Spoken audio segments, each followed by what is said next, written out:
step back and I'll say this. Look, one of the things, and this will be the talking point for Friday as well. So one of the things that I noticed specifically after the GFC, because I was in London for the GFC, in fact, I launched just right in the GFC. So just as it was really kicking off, I'm like, hi, I'm a trainer, I'm a coach.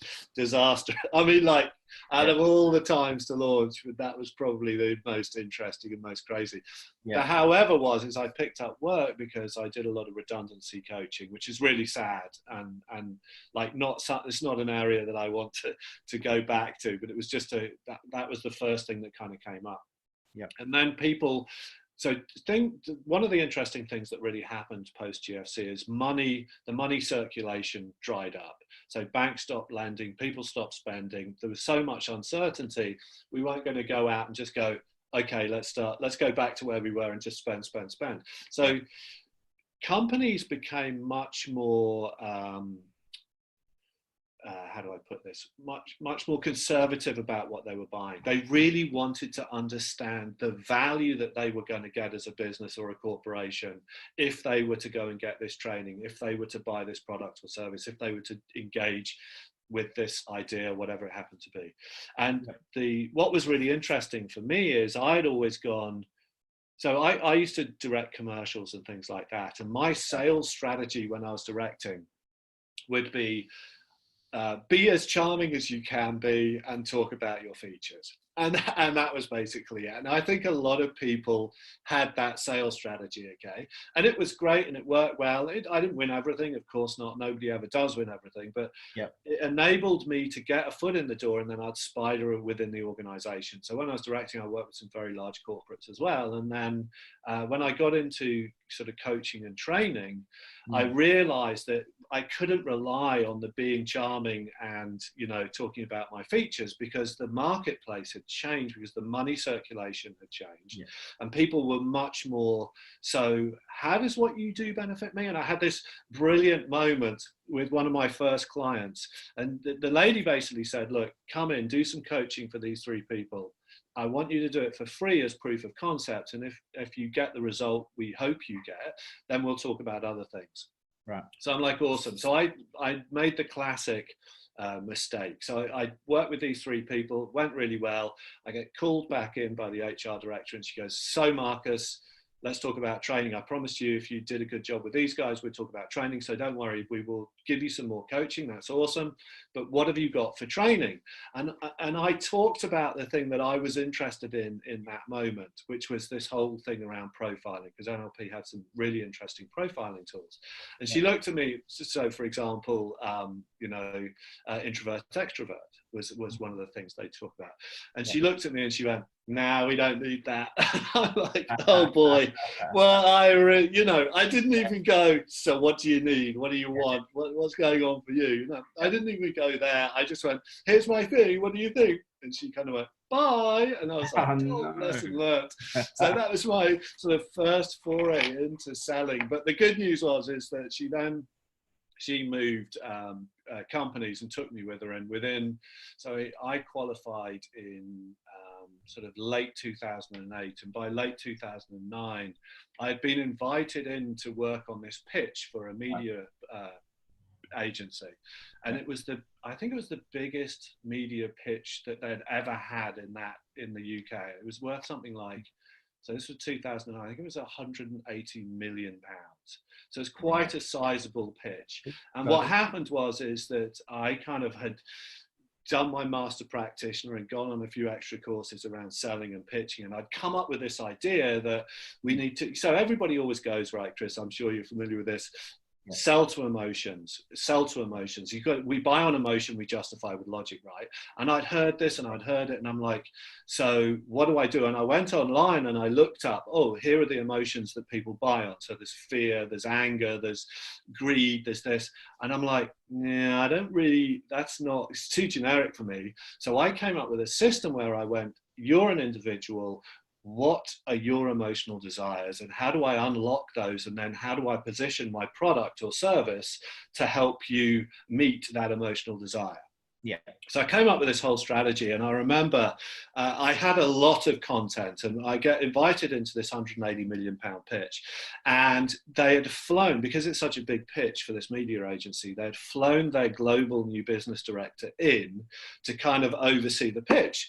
And he was he's a New York guy, he's amazing, but he's very like cutthroat, serious, no messing around. And I remember standing there and I told this story about myself. And when I'd finished telling the story, there was kind of like this slightly shocked in a way, because there was him and then there was this board of this massive media agency, and they were all kind of like, wow, because it was a very personal story.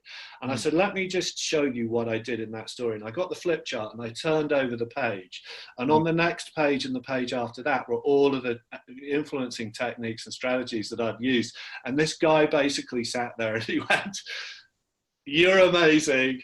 I'm taking you around the world." And literally that was the launch of everything, because then I was in New York and I went to Turkey and I spoke to his new business team globally, and it just went crazy.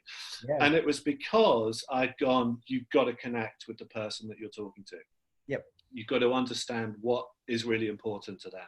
So what I'm going to talk about on Friday, but I don't have enough time. It's a big subject, right? I don't have enough time to go into it. So what I'm going to do is I'm going to show you why, if you rely on features and benefits to sell, it's actually the worst thing you can do. Because what it actually ends up meaning is, as I can't make a decision between you and your competitors, so I have to choose on price. So what we're going to look at is why that's the case. And if that is the case, then what can you do about it? And it all comes back to connecting to the emotions of the person you're talking to.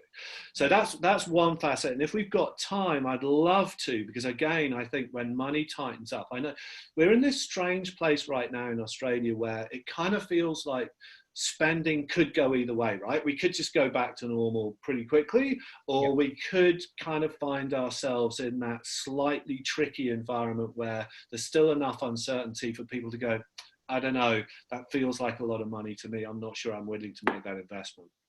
Yeah. So what I wanted to do was just touch on a couple of ideas around how you position your product or service so that it creates more traction for the people you're talking to. So we'll touch on this idea around how you connect to the emotional desires, but then also how are you going to actually sell your product? Not in terms of emotional desires, but are you going to bundle it up with other things to make it more attractive? So there's this idea, which we probably won't have time to, so I'll just quickly touch on it now in case you're going to put this out to the community. There was a brilliant study done in 2007 by some very eminent sort of economists and psychologists and stuff like that.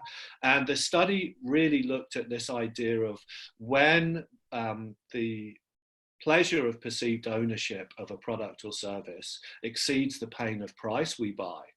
So it's about how do you overcome or ratchet up the pleasure of ownership to overcome the pain of price or the pain of ownership. And it might not just be price, it could be anything.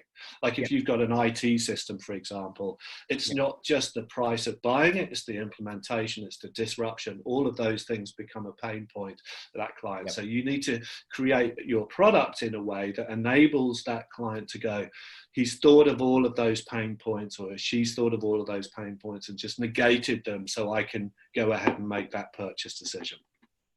But we'll see how much we've got time for. No, it sounds fantastic. I really hope we do find time for that, because I actually spend a lot of time with my clients telling that same story that you've just told, going down that pathway. So it's nice to know that you're out there talking to the corporates and the other worlds out there. And I think it is, like you said, GFC all over again, but in a different format, because now we've got that plus a virus. So there's sort of two things going on at once, which is sort of, again, another abnormality to our normal day life. But this is our new normal. So, yeah. I really think it is our new normal for a time.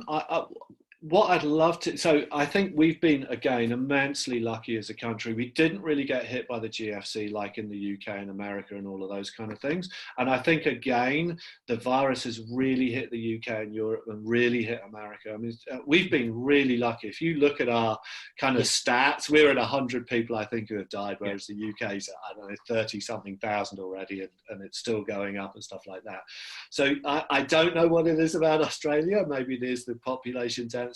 Maybe it is the fact that, you know, we were smart around quarantining and stuff like that, and getting it under control quickly.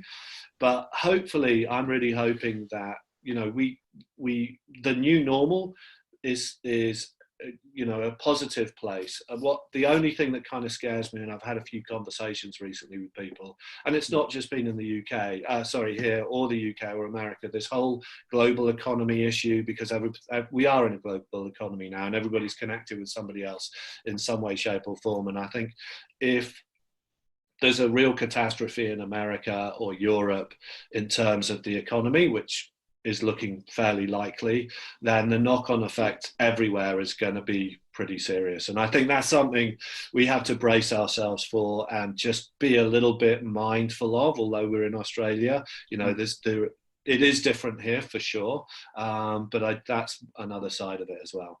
Yeah, no. So, and I think that what you touched on is actually the interesting part about this. We've been so successful that we're an anomaly to our partners that we have in the rest of the world.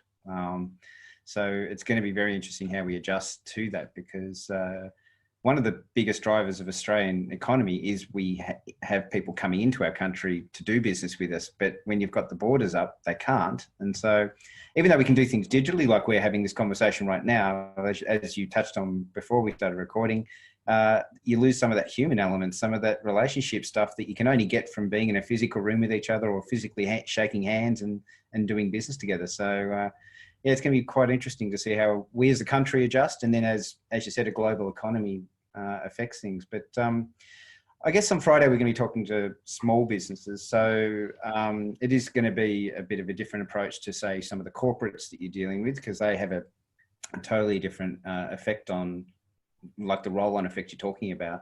But in saying that though, even small businesses are going to, like you said, they're still going to have to go about things differently and understand who they're talking to and communicate in a way that isn't, as you said, features and benefits. It's going to be, you know, basically on, you know, emotions and what you can do for them. Yeah.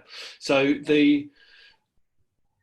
so I've had this conversation a lot, and it doesn't matter and I've worked with everybody from tech startups to Unilever and P&G and Google and people like that.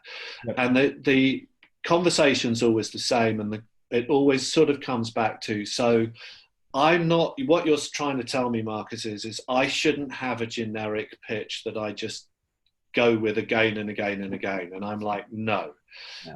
That person sitting opposite you is an individual. And it doesn't matter if they are part of a massive organization or they're a one-man band who owns their own business.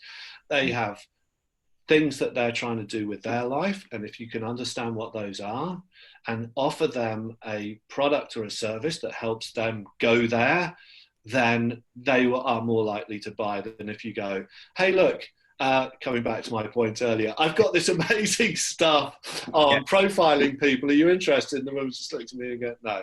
You totally misread the room there, Marcus. So it is that you have to be a comedian. You have to know the content. You have to know what you've got well enough to be able to dance in the moment with that person. And to look, we buy an emotion, and it's not just here is me trying to fulfill your emotional desire. It's do I like you? Do I trust you? How do we build rapport? How do we engage with you in a way that makes you feel special? And there are things that we can do, which I don't have time to cover on Friday, unfortunately, because there's hours and days of content. No. We just appreciate we're going to have about 45 minutes with you. So. Yeah, exactly. So I will try and do as much as I can. Hopefully the questions will come out. And if somebody watches this and this bit about rapport is in there, then I'll endeavor to make that, you know, just kind of talk about a couple of ideas, because if you can make people feel special or feel important as you're talking to them, then that changes everything. because the pleasure of ownership is more than just I've bought your product. It's I'm working with you. I'm here to support you. I want to help you get there. What can I do to do that? Yeah, no, I'm actually excited about it now. So I really am glad we spent some time together right now, because hopefully others will grab that energy that you're giving us right now and come along on Friday and apply. And I'm assuming we're not, obviously, as you said, not going to be able to get into everything, but they will be able to take some takeaways from what you present on Friday. Oh yeah.